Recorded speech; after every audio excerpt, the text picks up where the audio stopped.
Bonjour à tous et bienvenue dans Pastille, le format court de course épique. Cette pastille fera souffler de temps à autre un vent de fraîcheur entre vos oreilles avec le meilleur de l'actualité running et trail, mais aussi des invités spéciaux ou encore des sujets sur le thème de la santé.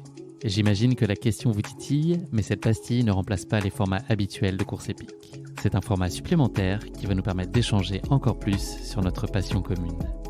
Allez, je ne tourne pas en rond plus longtemps et laisse place à notre pastille du jour. Bonne écoute!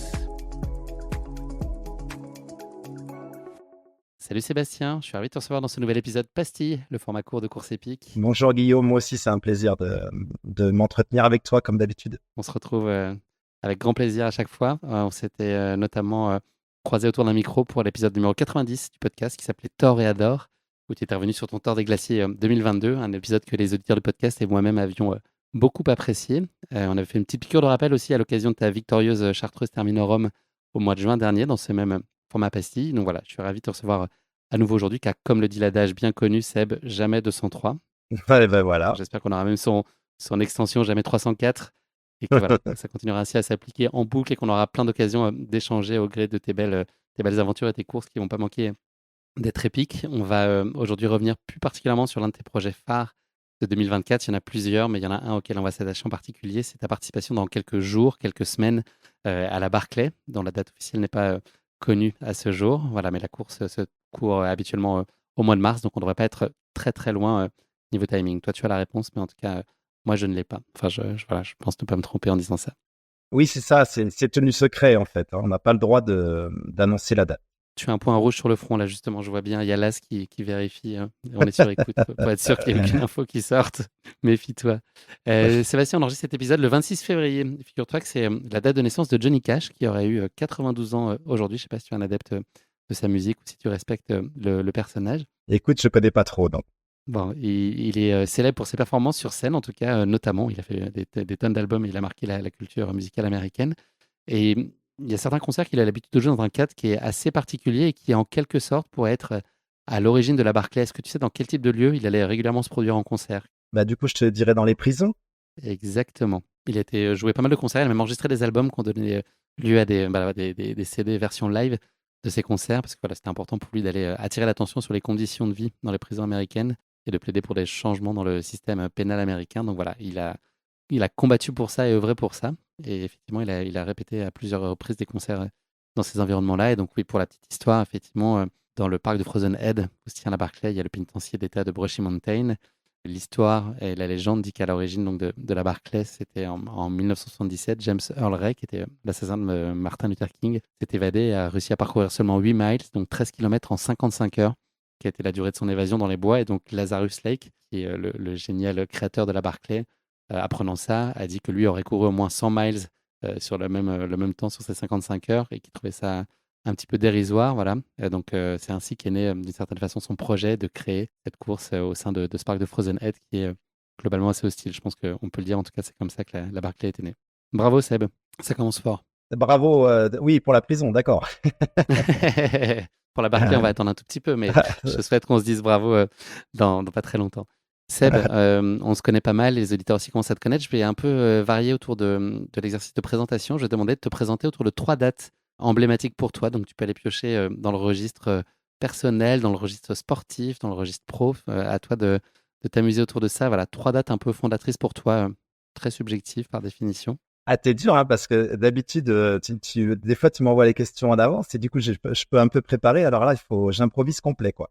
Euh, écoute, il y a 3 une moments forts, première. en tout cas, si tu n'as pas les dates, 3 moments forts que tu as envie de partager Non, avec nous. non, mais une première date, je dirais 2001, c'est quand je suis parti dans le sud, après 30 ans dans les Yvelines en région parisienne, où je me suis mis au sport outdoor et où j'ai croqué la nature et puis par différents moyens de locomotion, je me suis mis à la course d'orientation, au kayak, au raid, au VTT, vraiment avec passion. Donc ça, je dirais que c'est une première date clé. La deuxième date clé, je sais pas, elle me vient comme ça, ce serait le décès de mon papa en 2007, subite. Bon, il est décédé sur son vélo. Et je sais pas, j'ai l'impression que il est avec moi, j'ai sa force en permanence. Et voilà, je pense à chaque fois à lui sur toutes mes courses. Ça a changé des choses, toi, dans ta façon sur son départ soudain, ça a changé des choses en toi, ta façon de vivre? Oui, complètement. Je me suis dit, lui, il avait toujours eu peur d'être en retraite. Il adorait son travail et finalement, il est décédé sur son vélo juste avant de prendre sa retraite. Donc, je me suis dit, arrête, vis l'instant présent. Et depuis son départ vraiment précipité, je suis dans l'instant. J'essaye de profiter des moments qui me sont offerts et surtout, je me projette pas comme lui sur du long terme. Ça sert à rien. En fait, je me suis rendu compte qu'il fallait vraiment vivre pleinement son année, chaque journée, sans penser au lendemain, parce que ça peut gâcher des moments présents quand tu imagines des choses négatives. Du coup, c'est trop dommage, quoi. Si elles arrivent, bah tant pis. Puis ça sert à rien de se projeter là-dessus. Et puis oui, quand même une troisième date, pour moi, c'est la date du Covid, finalement, où je suis parti sur des projets personnels différents et qui m'ont lancé un petit peu dans une nouvelle aventure, dans une nouvelle carrière individuelle, même si j'ai pas laissé tomber le côté collectif, quoi. Voilà. Merci Seb pour ces 3 dates. Est-ce que tu pourrais nous en dire un peu plus sur ta pratique du raid d'aventure, les grandes lignes, tu l'as déjà expliqué dans le podcast, mais peut-être juste redonner un peu le cadre. Et puis toi, voilà, le niveau le haut niveau jusqu'auquel tu as évolué encore tout récemment là, au championnat du monde. Enfin voilà, est-ce que tu peux éclairer un petit peu notre audience sur toi, ton avancée dans cette discipline, à quel point elle est aussi essentielle et à quel point tu en as un fervent défenseur? Bah oui, avec plaisir. Moi, j'aime toujours parler du raid aventure parce que je trouve que c'est vraiment le plus beau sport du monde. C'est un sport d'équipe déjà, ça c'est la première donne, c'est très important. On est 4 dans une équipe mixte en plus et on doit toujours évoluer ensemble pendant ces raids aventure qui peuvent durer quelques heures ou plusieurs jours en fait. Cette épreuve se pratique uniquement en orientation et on évolue avec différents moyens de locomotion, donc avec nos pieds ou avec un vélo ou avec un kayak ou avec des cordes. Et ce sont des longs parcours qui sont proposés par l'organisateur. Avec mon équipe, on parcourt le monde entier sur des terres naturelles et sauvages extraordinaires. Et on doit toujours être ensemble. Le raid d'aventure, on est 4 au départ et on doit en permanence rester à 4, avancer à 4 de concert et franchir la ligne d'arrivée après avoir pointé tous les points de passage qui sont représentés par des balises. Voilà, c'est un sport d'équipe, de découverte, de partage, générateur d'émotions et de souvenirs assez fantastiques. Et c'est des épreuves qui se tiennent sur plusieurs jours. C'est vraiment, on est sur une épreuve au long cours là. Alors, tu as des épreuves à la journée en France et qui sont très agréables avec un format un peu rapide, on va dire sprint. Tu as des épreuves de Coupe du Monde qui durent entre 3 et 5-6 jours. Non-stop, où tu dois gérer ton sommeil, ton alimentation, etc. À la débrouille. Il y a aussi un autre versant de ton parcours sportif, Seb, qui s'est révélé, je pense, aux yeux du monde, disons-le, un peu plus tardivement, en tout cas, voilà, plus récemment, en tout cas, à l'occasion, je pense, à l'Échappée Belle, notamment en 2018, puis au premier Tour des Glaciers auquel tu as participé, sur lequel tu as signé une victoire et voilà, une performance qui a été remarquée. Quelle place, toi, tu as envie de donner aujourd'hui au trail dans ton activité, enfin, en tout cas, dans ta pratique sportive? Est-ce que c'est important pour toi d'avoir ces deux jambes-là? Là, c'est les deux, à la fois le raid d'aventure et le trail, doivent coexister. Est-ce que tu as un choix à faire ou est-ce que ce choix-là, tu as décidé que tu ne le ferais pas? Ouais, c'est un peu ça. Prends toujours autant de plaisir à partir avec mes amis dans des grandes aventures. Et du coup, j'ai pas envie de laisser tomber ces grands moments de partage et de découverte. Et en même temps, depuis 2020, je suis parti sur des aventures solo. Alors pas toujours avec un dossard, des fois juste en mode solo, sur des grandes introspections, des grandes balades personnelles avec ou sans dossard qui m'ont vachement épanoui, qui m'ont apporté beaucoup en termes de connaissance de moi, en termes de confiance, en termes d'exploration. Et du coup, j'ai pas envie de faire un choix aujourd'hui. Là, cette année, j'ai construit un programme avec 3 grands projets solo et 2 grands raids d'aventure. Je pense que cet équilibre-là, j'ai envie de le garder. On verra d'année en année, mais puis on verra comment je passe les années aussi, parce que j'avance dans l'âge. Donc voilà. Bon, pour l'instant, c'est ça. Tu peux donner ton âge peut-être pour nos auditeurs, Seb, pour ceux qui ne te connaîtraient pas? Et oui, 51 déjà. Eh oui. Seb, on va revenir un petit peu en arrière là, sur cette année 2023 avant de se projeter sur la Barclay. Donc le 19 juin dernier, tu étais le premier finisher de la Chartreuse Terminorum, qui est une course d'orientation sans assistance de 300 km, 25 000 mètres de D+, qui est souvent considérée comme la petite sœur française de la Barclay, qui est organisée dans le massif de la Chartreuse, comme son nom l'indique, dans l'Isère. Est-ce que toi, tu avais appréhendé cette course-là comme une révision de la Barclay? Est-ce que c'était un objectif en soi, enfin un plein objectif, ou est-ce que c'était aussi, il y avait un calcul derrière ça qui était l'idée de peut-être, convaincre ou, que Laz aussi porte un regard sur ton parcours pour qu'il puisse, t'ouvrir peut-être les portes de la Barclay? Et ben écoute, au départ, j'avais ambitionné de faire la Barclay, mais Lazarus m'avait pas choisi dans les 40 sélectionnés. Du coup, je m'étais dit, ben, en France, on a la même épreuve, ou en tout cas sa petite sœur, et donc pourquoi pas y aller et tenter. Et du coup, j'y suis allé dans l'idée de faire le mieux possible et de découvrir un peu ce format de course Barclay, quoi, entre guillemets. Et oui, forcément, dans un coin de ma tête, je me disais, si je réussis la Terminorum ou un bon truc là-bas, peut-être que ça convaincra Lazarus de me prendre pour la Barclay américaine. Mais écoute, je suis allé à cette Terminorum pour découvrir, me faire plaisir et vivre une grande aventure, et ça a été le cas. Et tu étais pas tout à fait dans la meilleure disposition de mémoire sur cette course-là en plus, tu étais pas, au top de ta forme? En fait, voilà, moi je suis pas athlète professionnel, donc du coup j'ai un boulot, alors prof de PS qui me passionne, mais qui me prend aussi beaucoup de temps. Et c'est pas évident de s'entraîner sur les périodes scolaires. Là, je me rends compte je suis en vacances depuis 3 jours, et ça y est, là c'est facile, quoi. Tu t'entraînes 3-4 heures par jour, tu profites de ta famille, tu te reposes le reste du temps. Et c'est pas la même, quoi, quand t'es sur des semaines de collège intenses. Bah, tu essaies de trouver quelques moments pour t'entraîner, mais forcément, c'est pas idéal. Et c'est vrai que les courses de septembre sont top pour moi, parce que j'ai juillet, août pour me préparer comme un athlète professionnel, entre guillemets. Et là, c'est idéal, quoi. Donc, ouais, la Terminorum au mois de juin, j'étais pas au top de ma forme. Je sortais d'un raid d'aventure en Croatie, mais malgré tout, avec tout mon vécu et mon expérience, j'ai pu compenser. Quels enseignements t'en as gardé dans la perspective peut-être de la Barclay? Beaucoup, hein, parce que du coup, c'est un format répétitif. Alors, si ce n'est que la Terminorum, c'est des boucles que tu dois réaliser en moins de 16 heures. La Barclay, c'est des boucles que tu dois réaliser en moins de 12 heures pour pouvoir repartir. Du coup, l'enseignement principal, c'est que sur le premier et le deuxième tour, c'est bien de la jouer en équipe. Et c'est un peu le cas. Et j'ai cru lire que sur la Barclay aussi, c'était le cas. C'est-à-dire que pour la recherche des livres, il vaut mieux être groupé, pour la notion de rythme, de trouver son itinéraire aussi, parce que la Barclay, on va être dans une forêt sombre et lugubre, difficile, hors sentier. Donc, c'est vrai que quand tu es à plusieurs, qu'il y en a un qui fait la trace, c'est plus facile. Donc, l'enseignement principal, c'est vrai que c'est de me dire, la Barclay, ça va être bien de s'entourer pendant un tour, 2 tours, voire 3 tours, de camarades de jeu, quoi, pour faire cause commune. Est-ce que ça a pu te conforter aussi, toi, dans tes capacités? On sait que tu as confiance en l'expérience que le raid aventure t'a permis de développer et puis tes différents succès, notamment sur le Thor. Est-ce que ça a aussi continué d'asseoir cette espèce de confiance en toi, là, même en disant que dans des conditions pas optimales de préparation, tu arrives à te sortir d'une course dont personne n'avait jamais réussi à sortir avant toi? Oui, bah, de toute façon, chaque expérience de vie comme ça te conforte, te donne de la force. Et c'est vrai que tu te rends compte que de toute façon, je le dis toujours, ces épreuves-là, c'est 80% de mental. Donc, sur cette Terminorum, j'ai vraiment joué sur cette force mentale en me disant, tu l'as déjà fait, tu connais cette longueur d'effort, ce dénivelé, ce kilomètre aussi. Donc, si tu veux, voilà, c'était une expérience de plus. Derrière, il y a eu un Thor des glaciers encore qui m'a encore, euh, comment dire, de donner une expérience supplémentaire qui a marqué mon corps une nouvelle fois. Donc, du coup, oui, chaque course comme ça est un grand positif et riche d'enseignements, ça c'est certain.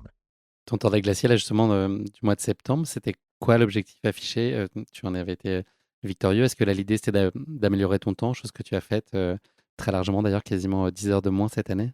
Oui, j'avais envie d'aller plus vite. Oui, oui, j'avais envie de bien me préparer, d'aller plus vite, parce que l'année passée, je le découvrais, j'avais fait quelques erreurs de parcours. J'avais surtout très très envie d'y retourner, parce que le tracé est magnifique et j'avais envie d'en profiter. Et puis je me disais que si j'allais plus vite, j'allais pouvoir voir des choses de jour que je n'avais pas vues la nuit l'année précédente. Tu vois, il y a des tas de petites choses comme ça.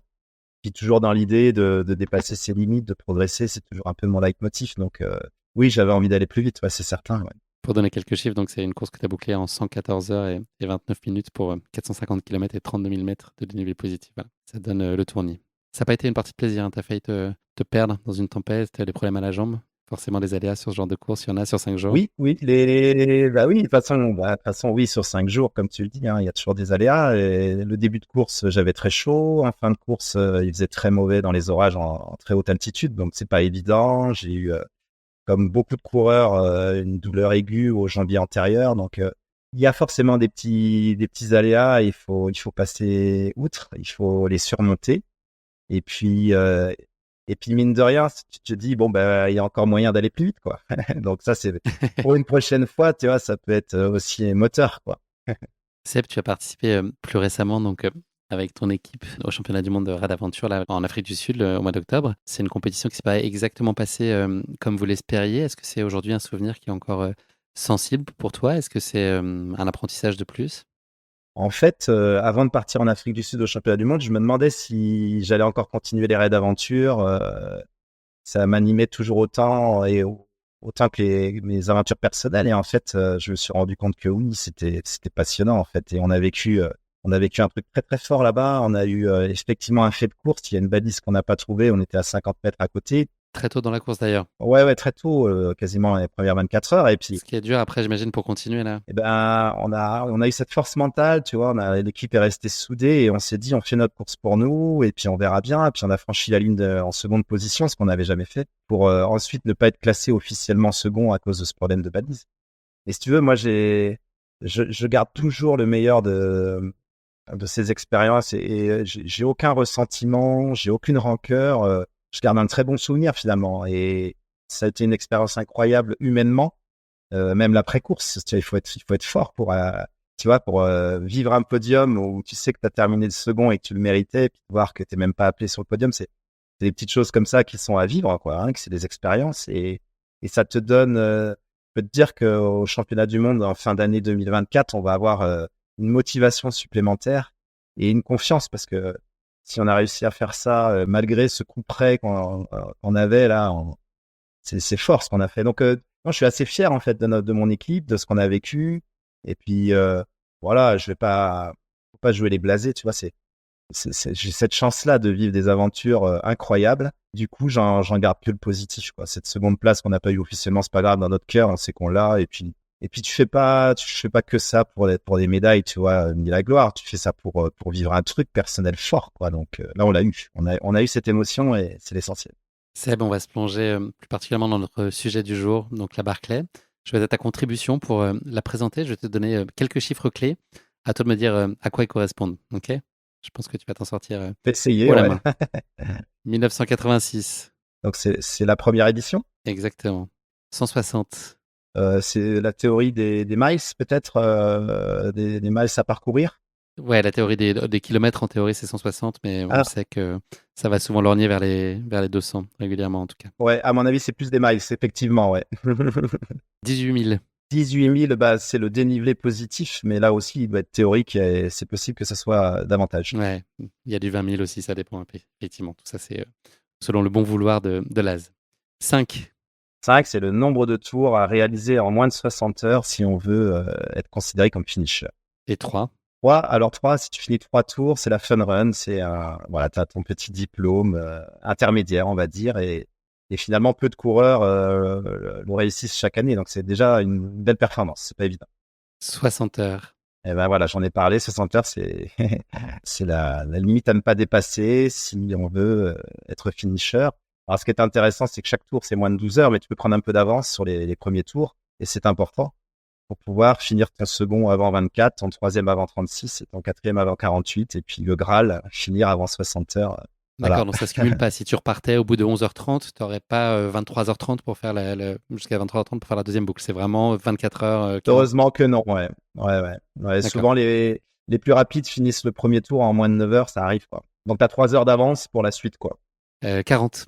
40, c'est les 40 élus chaque année, quoi, les 40 chanceux, on va dire les 40 suicidaires, parce que quand tu écoutes Laz, c'est ça, il t'envoie la lettre de condoléances. Donc, du coup, tu te dis, oh, plus tard, là, je vais au suicide, quoi. Donc, c'est les 40 malchanceux, selon Laz, qui sont au départ. 1,60. Ça, c'est le prix exorbitant Mm, d'inscription, 1,60 $. Ça fait Et cher le oui, bah, kilomètre. et c'est, ouais, ouais, non, mais là, quand tu vois les prix actuels de certains trails, tu te dis que Laz, il faudrait s'inspirer un peu davantage de Laz. 17. On touche au but. Et 17, c'est le nombre de finishers de l'histoire de la Barclay. Voilà, pour dire depuis 1986. Voilà, Sachant que certains d'entre eux ont fini plusieurs fois. voilà. Donc c'est dire comme l'épreuve est difficile. Et on espère qu'on aura bientôt une première féminine. On pense à notre petite Claire Banwart quand même, ce serait chouette que ce soit elle. Ben oui, mais Claire, elle a pas été sélectionnée cette année, donc du coup, elle aura pas sa chance cette année, mais On lui souhaite un jour en tout cas. je connais pas son niveau en orientation, mais elle a par ailleurs, à mon avis, les qualités mentales et physiques pour réussir ce défi, ouais, c'est sûr. En tout cas, qui que ce soit, on serait très heureux qu'une femme vienne au terme de la Barclay. Et enfin, dernier chiffre, Seb, qui est corrélé à ce qu'on vient de se dire juste avant, 2%. Et c'est le nombre de finishers, voilà, sur Mm, l'histoire de la Barclay. absolument. Bravo. Merci d'avoir fait mon travail, d'avoir planté ainsi le décor.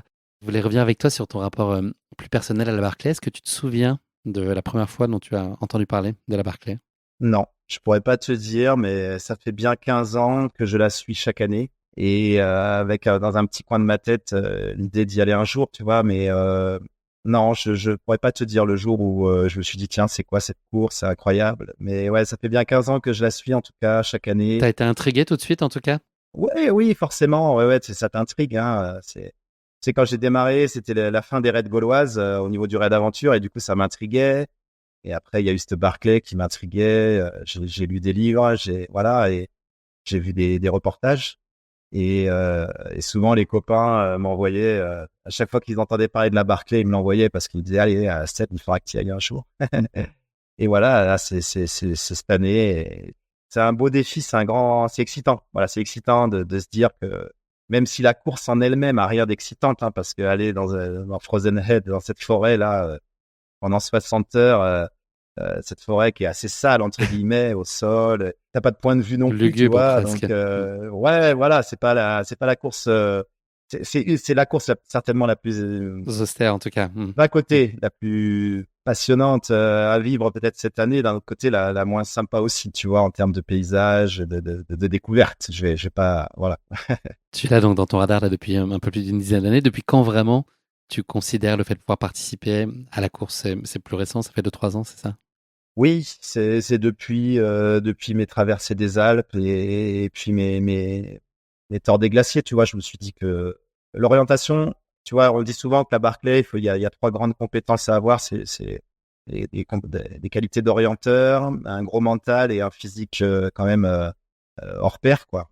Et du coup, l'orientation, moi, ça fait 15 ans que je la pratique sur des cartes compliquées à travers le monde et du coup, j'ai cette expérience-là. Du coup, ce côté-là, je savais que je l'avais, quoi. Après, il fallait que je développe une grande endurance sur la mono-activité, course à pied, marche, courir, tu vois, et puis le mental. Et du coup, bon, voilà, là, je me suis dit depuis 2-3 ans, mais franchement, vas-y, quoi. Faut pas avoir de regrets, il faut essayer, quoi. Est-ce que tu peux nous dévoiler, enfin en tout cas peut-être pas révéler, mais nous en dire un peu plus sur le processus d'inscription? On sait que voilà, il faut arriver à entrer en contact avec Laz. Est-ce que toi ça a été donc ça fait plusieurs fois que tu arrives à le contacter. Là, tu as eu une petite inquiétude sur cette année puisque tu n'avais pas reçu la confirmation de ta participation. Donc voilà, est-ce que tu peux nous... Ouais, il y a un mystère. Enfin, qu'est-ce que tu peux nous dire de tout ça? Alors, écoute, tu dois donc trouver le mail de Lazarus, à toi de te débrouiller. Donc, tu contactes des contacts des anciens coureurs, et puis tu dois trouver la date aussi à laquelle il faut envoyer ta lettre de motivation. Voilà. Donc l'année dernière, j'avais réussi déjà cette première étape, donc il m'avait pas pris. Et puis cette année, je m'étais dit qu'avec justement cette Terminorum et ce nouveau Tour des Glaciers, j'avais toutes mes chances. Et il se trouve que fin novembre, là, beaucoup de coureurs avaient reçu leur lettre de condoléances parce qu'il envoie une lettre de condoléances pour t'annoncer ce malheur d'être pris à sa course. Et du coup, j'avais pas reçu. Donc, bon, bah voilà, je me suis dit, bon, ben, c'est toujours pas pour cette année. C'est très compliqué parce que une fois que tu es rentré dans le cercle, c'est plus facile d'y rester. Mais pour entrer dans le cercle des 40, c'est pas évident. Il est assez fidèle à ses anciens coureurs. Et donc, du coup, il a peu de places disponibles chaque année pour des nouveaux coureurs. Et il va aussi privilégier les coureurs qui demandent depuis parfois 10 ans pour venir à sa course et qui ont peut-être un potentiel de faire un tour ou deux, mais il a cette corde sensible-là, donc il va aussi sélectionner des coureurs qui n'ont pas le potentiel de finisher, mais qui sont des fidèles de la Barclay. Donc du coup, pour des coureurs comme moi qui demandent depuis pas très longtemps et qui ont un bon CV, finalement, il a pas tant de place que ça. Donc je me suis dit bon bah fin novembre c'est mort. Et puis bizarrement un peu avant Noël, j'ai reçu après tout le monde ma lettre de condoléances. C'est un peu un mystère, peut-être que je lui demanderai, je sais pas pourquoi il m'a fait patienter un peu plus que les autres. On n'a jamais reçu une lettre de condoléances avec autant de plaisir, en tout cas, j'imagine. Ouais, non, mais c'est clair, mais c'était un jour dingue parce que ma nièce venait d'accoucher, donc j'étais pour la première fois grand-tonton, et puis j'avais donc comme un faire-part de naissance et une lettre de condoléances sur mes mails le matin, là, c'était incroyable. Ce jour-là, c'était un samedi, je m'en souviens très bien. Tu as eu l'occasion d'échanger avec Laz depuis la réception de la lettre? Non, non, je n'ai pas envoyé de message, rien. Je me prépare. Je me suis dit il a d'autres chats à fouetter qu'un petit Français qui veut exprimer sa joie de vivre. Non, non, mais je serais très contente de le rencontrer pour la première fois. C'est un personnage, il est rigolo, c'est parce on a un groupe privé avec tous les inscrits de la Barclay où il donne ses informations. Pour te dire le personnage, on n'a pas le droit, on n'a aucune montre GPS, rien, donc du coup pas de téléphone. Du coup c'est pour ça qu'on ne sait pas exactement quelle est la distance de cette épreuve, le dénivelé. Et en fait c'est lui qui nous donne une montre qui fait juste genre heure, tu vois, une petite montre toute simple. Et il s'amuse, il nous dit sur les 40, il y en a une qui a écran tactile. Et vous allez tirer au sort, et le pauvre, quand à l'écran tactile, vu la forêt, elle va sans cesse changer d'heure, etc., d'elle-même, toute seule, tu vois. Et du coup, celui qui aura l'écran tactile, il aura perdu vraiment au tirage. Et ça l'amuse, tu vois, il te balance ça, tu vois, il pourrait prendre 40 montres identiques, mais non, il en choisit une à écran tactile chaque année, tu vois, le personnage un peu, quoi. Mais il fait pas ça par cruauté. Il est visiblement quand même, il a beaucoup d'affection pour les coureurs. Et Ouais. tu sais, par jeu, quand tu lui dis, quand dans les reportages, les journalistes lui disent, mais pourquoi vous allumez une cigarette pour démarrer votre course? Et là, il répond, bah, parce qu'il faut bien s'amuser dans la vie, quoi. Tu vois, il est comme ça, quoi. C'est un personnage haut en couleur, atypique. Seb, je voudrais que tu nous parles un petit peu de ta prépa. Est-ce que tu as intégré des choses spécifiques là, compte tenu du chantier qui t'attend? Est-ce qu'il y a des choses que tu as mises en place très différentes? Là, ce que tu racontais peut-être de ton mono-effort, là, est-ce que ça a changé beaucoup de choses dans vraiment la structuration de tes entraînements? J'ai eu un hiver un petit peu compliqué. J'avais bien coupé en novembre-décembre parce que j'avais enchaîné. Et puis, j'ai enchaîné les virus, donc j'ai pas. Là, depuis une semaine, je me sens à nouveau bien dans mon corps et complètement disponible pour m'entraîner, mais j'ai un peu jonglé là, en janvier-février avec tout ça. Je m'étais surtout dit que bon, le côté orientation, j'avais pas besoin de le travailler, donc par rapport à d'autres coureurs, ça me faisait gagner du temps. Le côté mental, c'est pareil, j'ai pas l'impression d'avoir un travail à faire là-dessus. Donc du coup, je me suis contenté de séances vraiment spécifiques où j'essaie de trouver un ratio, de faire 1000 mètres de dénivelé sur 10 kilomètres. Des séances un peu spécifiques comme ça. La semaine dernière, je suis parti pendant 7 heures et j'ai fait 4000 mètres de dénivelé sur 36 kilomètres. Tu vois, en écoutant des podcasts course épique d'ailleurs, ça m'a bien fait passer le temps Quelle parce que belle idée! je faisais des navettes non-stop là sur mon radar de 500 mètres vers Fontaine de Vaucluse là. Donc je t'ai écouté avec casquette verte pendant 3 heures là, ça m'a bien Ok, détendu. ça occupe. Ça t'a permis de faire 2000 mètres de D+. Voilà, non mais c'est bien, non mais ouais c'est vrai, il y a des séances comme ça. Je me suis astreint à faire quelques séances comme ça. Par exemple hier soir, je suis parti dans le Jura à côté là, dans une forêt au-dessus de l'Ain là, il y avait des pentes impossibles en pleine forêt avec des arbres coupés, des ronces. Donc, ça restait parfait. Il pleuvait. Donc, hier soir, je me suis fait 1 heure de montée-descente sur des pentes improbables où j'ai essayé de voir justement ce que je pouvais descendre et à quelle pente je pouvais descendre ou monter avec mon équipement. J'ai fait quelques petites prépas comme ça spécifiques. Puis là, je suis en vacances là. Donc, pendant 15 jours, je vais faire des bornes et du dénivelé pour me faire une grosse caisse le plus possible. En tout cas, pour être physiquement, si physiquement je me sens bien au départ, ça pourra m'aider éventuellement à franchir les tours, quoi. Là, le moment que tu décris, là, quand il faut claquer la porte pour se lancer alors qu'il fait à moitié nuit, qu'il pleut, que tu sais que tu vas aller bouffer des ronces, etc. Est-ce que c'est difficile? Est-ce que vraiment tu tires la patte ou est-ce que l'objectif suprême, qui est ta préparation pour te donner les chances de réussir la Barclay, prend le pas sur le reste et tu te poses pas du tout la question? Ou est-ce que malgré tout, il y a des moments où tu n'as pas envie? Bah, tu vois, quand t'es juste ce que je te disais, quand t'es en période de travail et que t'es fatigué le soir, bah des fois t'as pas envie de ressortir et je ressors pas dans ces cas-là. Et là, je suis en vacances et du coup, hier j'avais fait une sortie de 3-4 heures de vélo et hier soir je me suis dit allez va faire ça, c'est sympa. Je vais tester ma frontale, mon matériel un peu, mon nouveau matériel et du coup non, je te pose pas la question puis c'est rigolo quoi. Après, je suis pas parti 4 heures dans la forêt, hein, je suis parti 1 heure et demie et c'est du plaisir, tu vois. Il y avait des sangliers, enfin, tu sais, t'entends du bruit, ma frontale, je l'avais pas rechargée, je me retrouve avec une bougie à la place donc voilà, c'est bien, tu vois, c'est des moments tests, qui te permettent de mieux appréhender ensuite les courses, quoi. Non, non, c'est avec plaisir que je me fais des petites sorties comme ça.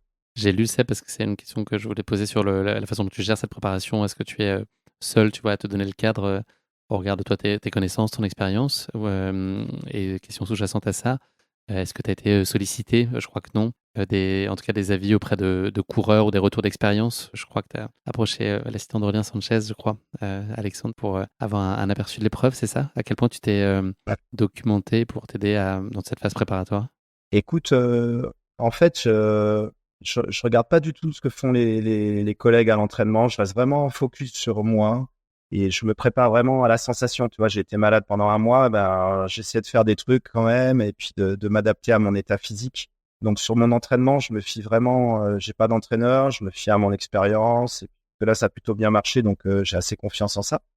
Et après, sur la course en elle-même, oui, Alexandre Rico, l'assistant d'Aurélien l'année dernière, qui s'est entretenu, je me suis entretenu au téléphone avec lui, c'était très sympa. Il m'a bien expliqué, il m'a bien débriefé un peu le chantier, quoi. Donc ça, c'est confortable. Du coup, tu te dis bon, je sais à peu près vers où je vais. Et puis, mais après, voilà, non, Aurélien, je lui ai posé une ou deux questions comme ça sur des communications de Laz. Je comprenais pas bien, tu vois. Laz, par exemple, il est rigolo. Il nous a annoncé un nouveau sentier, un nouveau truc qui nous permettrait pas de finir la course. Donc, je disais, mais t'as déjà entendu parler de ce sentier, Aurélien? Il me dit, bah non, là, on ne sait pas ce que c'est la nouveauté.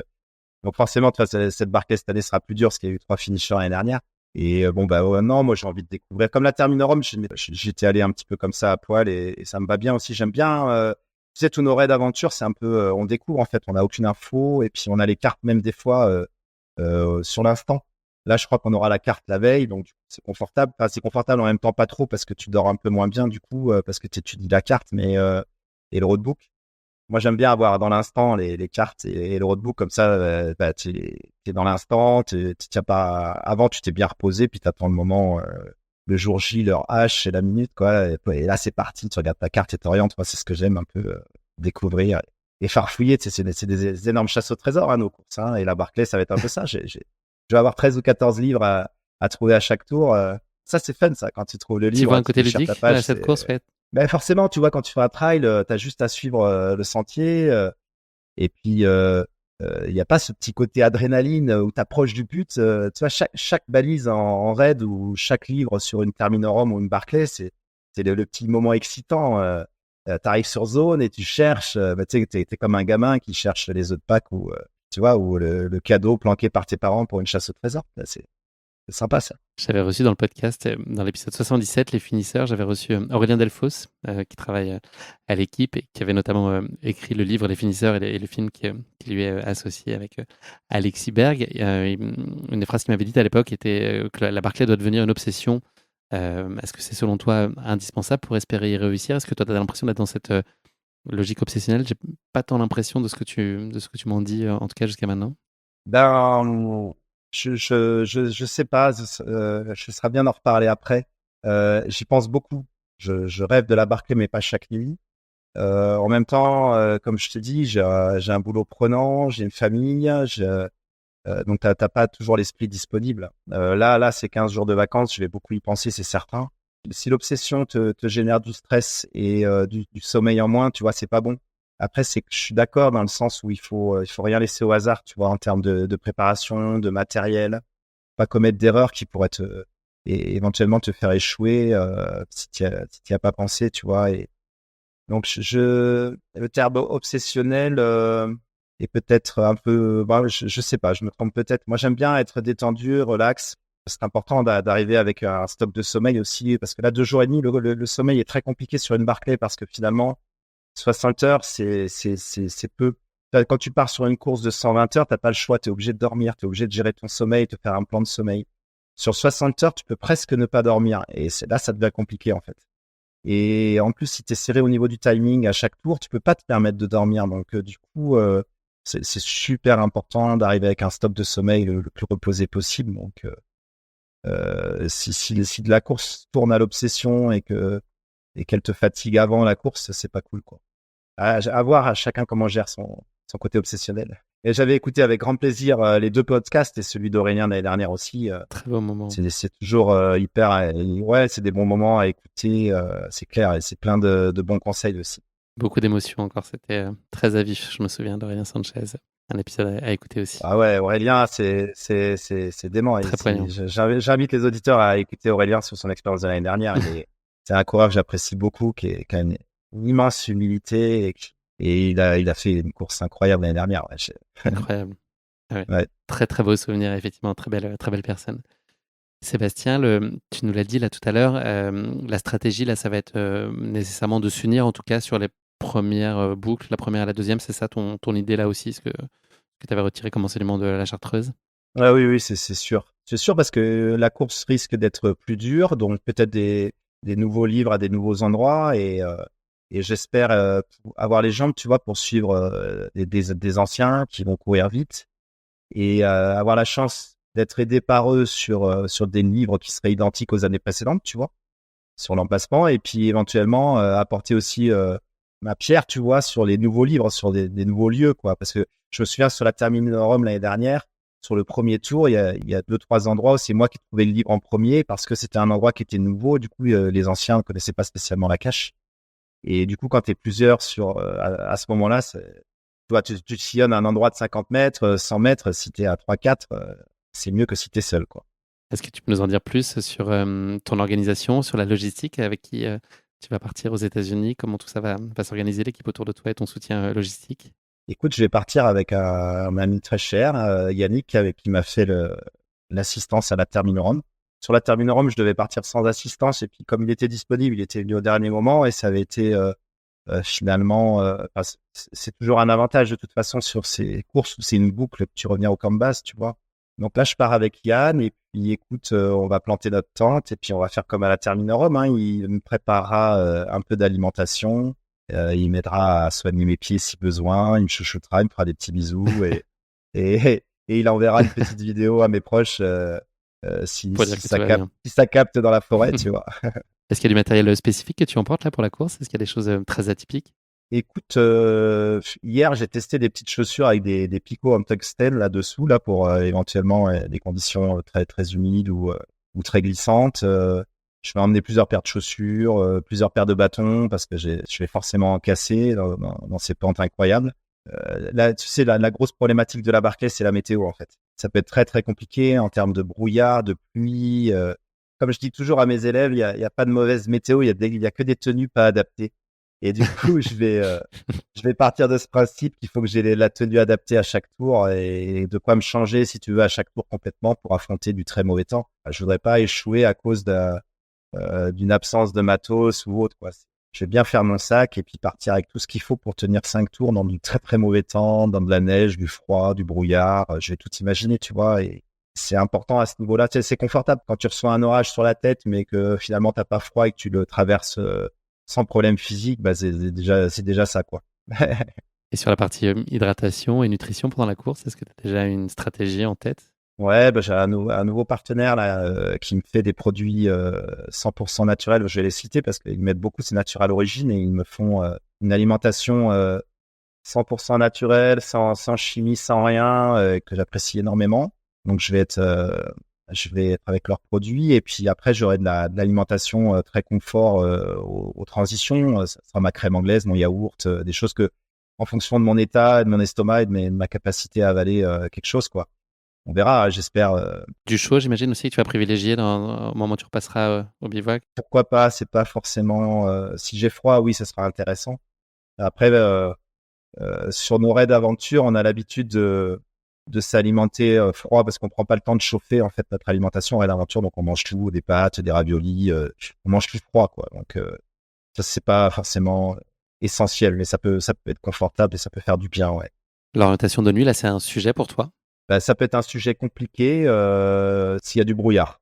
S'il y a du brouillard, ça peut être très compliqué. Après, moi, j'ai une frontale qui peut monter à 1000-1200 lumens. Donc, si tu veux, ce qui est sûr, c'est que je vais prendre des batteries. Je vais m'alourdir de batteries pour éventuellement mettre plein gaz toute la nuit, tu vois.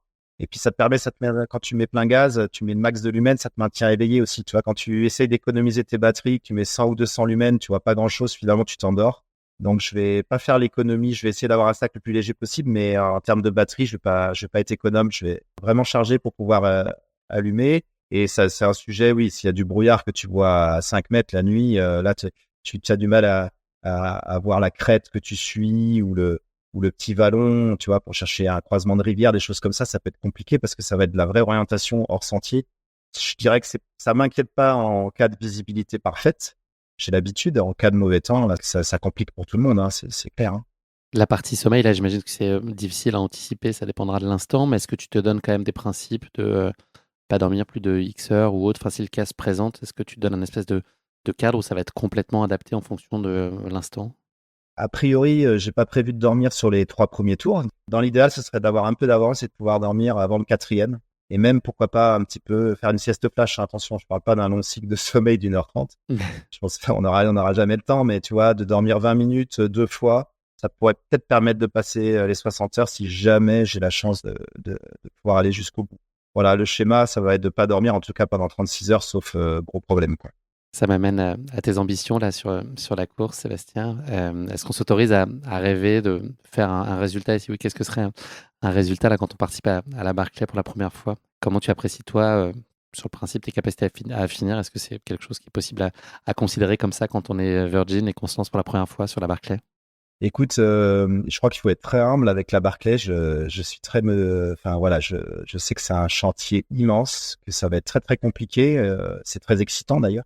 Après, si je te dis que j'y vais pour finir 3 tours, tous les copains qui m'écoutent, ils vont rigoler, ils vont dire mais c'est quoi cette langue de bois quoi. Donc non non, mais forcément ceux qui me connaissent, j'y vais pour finir les 5 tours. Aurélien nous a montré la voie l'année dernière, donc il a montré qu'un Français Virgin pouvait le finir. Donc j'ai bien envie de l'imiter, mais ça dépend de beaucoup de choses en fait. Ça dépend de beaucoup de choses. Il faudra que toutes les planètes soient alignées, que je sois en forme, que la météo soit pas exécrable, hein, tu vois, que Laz ait pas pondu un nouveau parcours impossible parce que il doit être excité comme un fou là avec ses 3 finishers de l'année dernière. Forcément, ça sera plus complexe. Donc tu vois, il y a des tas de choses. Et comme d'habitude, si je ne fais que 3 ou 4 tours, je serai pas forcément déçu en fonction de la façon dont s'est passée la course, tu vois. J'ai cette chance de participer. Voilà, les copains, les connaissances, ils me félicitent parce que j'y vais. Mais j'ai envie de leur dire, bah, j'espère qu'ils me félicitera parce que je l'ai fini. Mais bon, écoute, je vais profiter de cette chance de jouer au jeu de Laz et puis on verra bien. Mais oui, j'y vais pour finir. C'est mon ambition première. Tu nous as parlé des 3 socles, selon toi, là, essentiels pour bien respirer, enfin en tout cas espérer réussir sa Barclay, que sont l'orientation, le physique et le mental. Quels sont toi, tu penses, sur le papier, en tout cas, les arguments qui sont particulièrement en ta faveur et ceux qui sont peut-être un peu moins? Qu'est-ce que tu penses là? Peut-être tu pêches un peu plus versus d'autres coureurs et là, au contraire, bon, tu l'as expliqué, l'orientation, c'est quand même ta sphère d'expertise aussi. Est-ce que tu vois d'autres choses? Euh, Écoute, aujourd'hui, je te dirais que au niveau du physique, je suis pas prêt, mais j'ai 15 jours pour me préparer, et ça peut suffire. Ensuite, l'orientation, c'est pareil, il faut être très humble. Du jour au lendemain, tu peux être très nul sur une course d'orientation. Tu peux être le champion du monde le samedi et te rater complètement le lendemain. Donc, ça m'arrive encore de faire des belles boulettes. Donc là-dessus, c'est pas l'assurance, c'est pas du 100% l'orientation. En fonction des conditions, de ta concentration, de l'état de ta boussole, ça peut vite virer au vinaigre. Donc là-dessus, c'est pareil. Non, ma force, je pense que c'est connu, c'est mon mental. Je sais que quelle que soit la météo ou mes douleurs ou ce qui va se passer, j'arriverai à rebondir et j'espère le plus longtemps possible. Donc je vais m'appuyer là-dessus. Et puis j'espère que mon sens de l'orientation sera présent et que physiquement j'aurai les jambes pour grimper, descendre non-stop pendant 60 heures. Voilà, écoute, je vais m'appuyer sur mes points forts et en essayant d'être précis sur l'orientation et de m'entourer d'amis précieux. Comment est-ce que tu gères là la pression et les attentes autour de cette course? Est-ce que tu te sens exposé d'une certaine façon? Ou est-ce que tu prends ça avec recul? En fait, je me suis rendu compte que sur ces 3 dernières années, que quand il y avait du monde qui me suivait, alors que ce soit des amis ou des connaissances, c'était un moteur supplémentaire pour moi, tu vois. C'est-à-dire comme si ce que je le réalisais pas que pour moi, mais aussi pour d'autres, quoi. Et c'est vrai que ça a tendance à me galvaniser, en fait. Dès que je me lance dans un truc comme ça et que je sais que j'ai un soutien fort derrière, qu'il y a des gens qui me suivent minute par minute, j'ai des amis très proches ou ma famille qui vivent ma course. Et ça, mine de rien, pour moi, c'est pas source de stress. C'est une motivation C'est supplémentaire. un C'est-à-dire élan, que oui. Mm. tout ça, tu fais pas que pour toi, tu fais aussi pour ceux que tu aimes et qui t'aiment. Et ça, c'est énorme. Alors là, j'ai des nouveaux partenaires aussi qui m'aident depuis 1 an ou 2. C'est tout nouveau pour moi. Et je pense aussi que j'ai envie de leur faire plaisir, tu vois. Ceux qui ont misé un peu sur moi, les premiers à 50 ans, j'ai envie de les remercier. Et ça va être un moteur aussi, je pense. En tout cas, voilà, plus je me sens soutenu, plus ça me galvanise. Donc j'espère que ce sera le cas dans quelques jours. Qu'est-ce que tu viens viscéralement chercher là sur cette Barclay? Une expérience de vie supplémentaire, un truc que j'aurais envie de raconter à mes petits-enfants plus tard, tu vois, un défi personnel, une nouvelle limite. Tu vois, j'aime bien, moi, me dire qu'on n'a pas de limite. Je dis toujours à mes élèves, ne vous fixez pas de limite. Et là, c'est un énorme chantier que 17 personnes ont fini, depuis 1986. Donc, je me dis, bon, bah, là, c'est un énorme chantier. Et pourquoi pas toi, tu vois? Pourquoi pas? Donc, voilà, essayer de repousser encore un petit peu les limites de ma ténacité, de ma résilience. Ta Barclay, elle sera réussie si quoi, Seb? Si je vais au bout de mon effort, tu vois, si elle sera réussie, si ça a été excitant, si ça a été générateur d'émotions et de souvenirs, si j'ai vibré, tu vois, si ça a été tendu, pas forcément si je fais les 5 tours, tu vois, mais si j'en fais 3 et que ça a été compliqué, que De l'intensité, oui. Mm. ouais, ça, si elle a été intense, ouais. Est-ce que tu vois d'autres choses à dire, Seb, sur ta Barclay, là, sur tout ce qu'on peut en dire aujourd'hui, puisque tu n'as pas encore pris le départ? Ouais, ben, dire que j'ai cette chance-là de pouvoir y participer et que je vais essayer de répondre présent, quoi, en tout cas, ne serait-ce que pour moi et puis pour mes proches qui me suivent, tu vois. J'ai beaucoup de chance, voilà. Et pour le $60 d'investissement aussi, d'amortir. Ouais, exactement, je vais essayer de le rentabiliser, quoi. Seb, on va parler du reste de ton année 2024. Est-ce que tu peux nous donner un peu à voir ton calendrier? Tu nous en as parlé un petit peu tout à l'heure. Il y a du raid, bien sûr. Il y a un rendez-vous off aussi très chouette qui se dessine. Il y a une longue course fin août aussi du côté de la Suisse. À quoi va ressembler le reste de ton année? Ouais, je me suis programmé des petits trucs sympas, effectivement. Bah là, tu vois, la semaine prochaine, je vais partir en Corse pour repérer une partie du GR20 parce que là, il neige non-stop sur les parties hautes, donc je pense pas pouvoir tout faire, mais en tout cas, je vais aller m'entraîner pour la Barclay, puis aller parcourir une partie du GR20 sur cette île que j'adore, qui est magnifique. Donc ouais, au mois de mai, fin mai, normalement, je vais essayer de faire une traversée express en autonomie du GR20. Et voilà, pour rendre l'appareil à mon sponsor Altor, là, qui est un équipementier corse, et il m'a demandé de faire ça dans le mode que j'aime bien, tu vois, en mode wildinisme, tout seul. Là, je vais essayer de le faire en portant toute mon alimentation, même pas en m'arrêtant dans les refuges pour manger, tu vois, juste solo, quoi, du départ jusqu'à la fin, solo, à prendre de l'eau dans les rivières ou les fontaines. Et donc, je vais aller repérer parce que c'est quand même un chantier, ça aussi. Le GR20, c'est pas rien, quoi. Peut-être ce qu'il y a de plus technique comme tracé au monde sur les GR. Tu connais pas le GR aujourd'hui ou très peu? Oui, alors je connais pas l'intégralité, mais je suis allé tellement souvent qu'il doit me manquer une cinquantaine de kilomètres. Donc voilà, j'ai hâte de le découvrir. J'y retournerai un petit peu pareil début mai pour me balader, m'entraîner, me préparer. Donc j'ai ça fin mai. J'ai un grand rendez-vous qui me tient à cœur. C'est début juillet, c'est Raid in France, c'est la Coupe du Monde de Raid Aventure en France, où on a une belle équipe avec Sandrine, Adrien et Benjamin, et on va aller jouer vers le plateau des Mille Vaches, vers Buja là-bas. Donc sur un raid C'est aventure vrai que de 4. lui aussi. Ouais, Sandrine Béranger qui fera aussi le GR20 en même temps que moi. Voilà, on doit pas le courir ensemble a priori, mais elle fera aussi une traversée express au même moment. Donc Ok. voilà, on a un début de saison un petit peu tous les deux, et puis voilà, j'ai envie de te dire que la course auquel je pense beaucoup aussi, c'est cette Swiss Peaks 660 fin août, début septembre, parce que 660 km, c'est un peu comme la traversée des Alpes, c'est une aventure incroyable à vivre. Je crois qu'il y a 49 000 mètres de dénivelé, donc là c'est un format unique cette année que les organisateurs proposent. Du coup, quand j'ai vu passer ça au mois de septembre, là, je me suis dit non mais il faut que j'y aille. Donc alors c'est un crève-cœur parce que du coup, j'irai pas autant des glaciers et ça va être très difficile. Mais voilà, cette course en Suisse sur un territoire que je connais pas, voilà, ça va être super. J'ai vu qu'Aurélien Sanchez était là-bas. Il y aura d'autres coureurs connus, donc ça va être ouais, une très grande Un beau aventure, ça moment encore. aussi. Ouais. Ah, j'espère, ouais, j'espère. Et puis donc les championnats du monde de raid aventure en Équateur fin novembre. mi-novembre là où on aura ce petit esprit de revanche certainement et une grande motivation. Voilà. Beau programme. Sébastien, c'est ma dernière question du podcast. Quand on avait changé la première fois, ton motto de la fin était l'impossible n'est rien. Est-ce qu'il est toujours d'actualité? J'ai mon idée sur la réponse. Ouais, plus que jamais, hein. Plus que jamais, parce que depuis ce podcast-là, il y a eu la Terminorum, il y a eu ce deuxième Tour des Glaciers. Je crois que oui. En tout cas, il faut toujours y croire. Il faut toujours y croire et pour rendre l'impossible possible, ça c'est une certitude. J'en ai eu plusieurs expériences. Alors la Barclay est pas impossible puisqu'elle a 17 qui l'ont terminé, mais c'est un long chemin, c'est une étoile inaccessible comme dirait Jacques Brel, mais on pourrait, c'est pas impossible donc allez quoi.